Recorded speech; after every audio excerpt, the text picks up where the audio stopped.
Guys, great man of India महापुरुष स्वामी विवेकानंद जी ने एक बार कहा था कि अपने जीवन का एक लक्ष्य निर्धारित करो, अपने पूरे शरीर को उस एक लक्ष्य से भर दो और हर एक दूसरे विचार को अपनी जिंदगी से बाहर निकाल दो। यही सफल होने का एक मूल मंत्र है।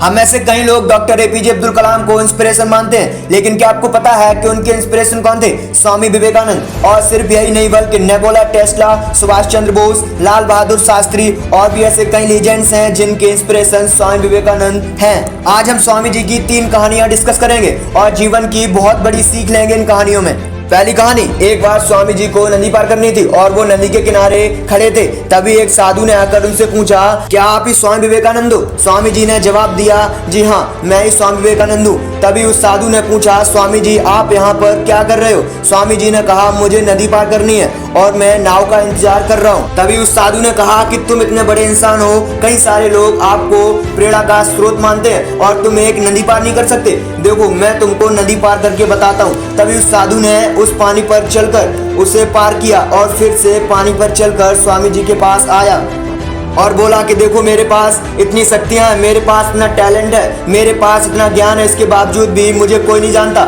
और तुम्हारे पास कोई ज्ञान नहीं है, कोई शक्तियां नहीं है, उसके बावजूद भी तुम्हें सभी लोग जानते हैं। तभी स्वामी जी मुस्कुराए और पूछा कि तुम्हें इस विद्या को सीखने में कितना टाइम लगा? साधु ने कहा कि 15 साल। इतने में साधु जी की नाव आ गई और स्वामी जी ने उस साधु को नाव में बिठाया और वहां से चल दिए।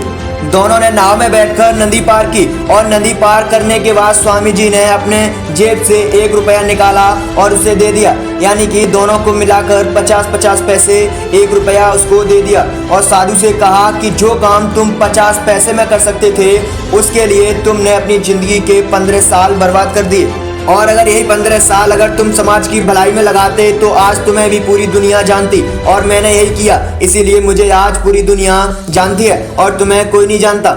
और स्वामी जी ने उस साधु से कहा कि तुम्हारी तरह कई सारे लोग ऐसी चीजों में अपने दिन, हफ्ते, महीने और साल लगा देते हैं जिनका उनकी जिंदगी में कोई मतलब नहीं निकलता। इसलिए अपने टाइम को ऐसी जगह पर लगाओ जहां पर उसका एक्चुअल में कोई सेंस निकले, क्योंकि टाइम से बढ़कर इस दुनिया में कोई भी चीज इंपॉर्टेंस नहीं है। अगर समय बर्बाद तो जिंदगी बर्बाद। दूसरी कहानी, एक बार स्वामी जी एक ब्रिज पर चल रहे थे। तभी वहां पर कुछ बंदर उनके पीछे पड़ जाते हैं। कोई बंदर उन पर लपक रहा, कोई बंदर उनका प्रसाद छीनने की कोशिश कर रहा और स्वामी जी उन बंदरों से पीछा छुड़ाने के लिए भागने लगे। स्वामी जी भागे जा रहे थे और बंदर उनके पीछे पीछे भाग रहे थे। तभी एक आदमी ने स्वामी जी से कहा कि तुम जितना उन बंदरों से डरोगे वे उतना ही तुमको डराएंगे, तुम इन बंदरों का सामना करो। तभी स्वामी जी पीछे मुड़ते हैं और आंखें निकालकर उन बंदरों पर जोर से चीखते हैं। तभी वो बंदर वहां से दुम दबाकर भाग जाते हैं और इन्हीं बंदरों की तरह होते हैं हमारे निगेटिव थॉट्स, जिनसे हम डरते हैं और जितना ज्यादा हम इनसे डरेंगे ये हमें उतना ही ज्यादा डराएंगे। इसलिए निगेटिव थॉट के डर से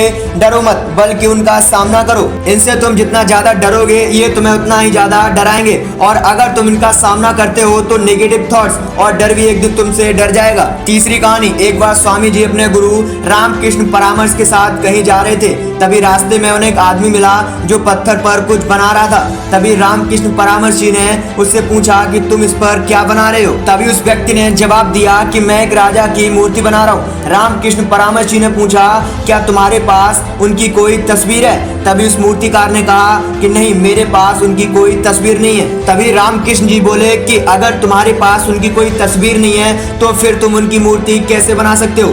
तभी उस मूर्तिकार ने जवाब दिया कि भले ही मेरे पास उनकी कोई तस्वीर नहीं है, लेकिन मेरे दिमाग में उनकी स्पष्ट तस्वीर छपी हुई है। और कुछ ही देर बाद उस मूर्तिकार ने उस राजा की एक सुंदर मूर्ति बना दी। स्वामी जी ये सारा दृश्य अपनी आंखों से देख रहे थे और तभी उनको अपने कुछ सवालों का जवाब मिल गया। अगर कोई भी इंसान अपनी जिंदगी में कुछ करना चाहता है तो उस मुकाम की या फिर उस चीज की तस्वीर उसके माइंड में एकदम क्लियर होनी चाहिए। मैं उम्मीद करता हूँ कि आपको ये तीनों कहानियां पसंद आई होंगी। अगर वीडियो अच्छा लगा वीडियो को ज्यादा से ज्यादा शेयर कीजिए और अगर आप चैनल पर नए आए हैं तो प्लीज चैनल को सब्सक्राइब कर लीजिए, क्योंकि मैं आपके लिए ऐसी मोटिवेशनल वीडियो लाता रहता हूँ। जय हिंद, वंदे मातरम।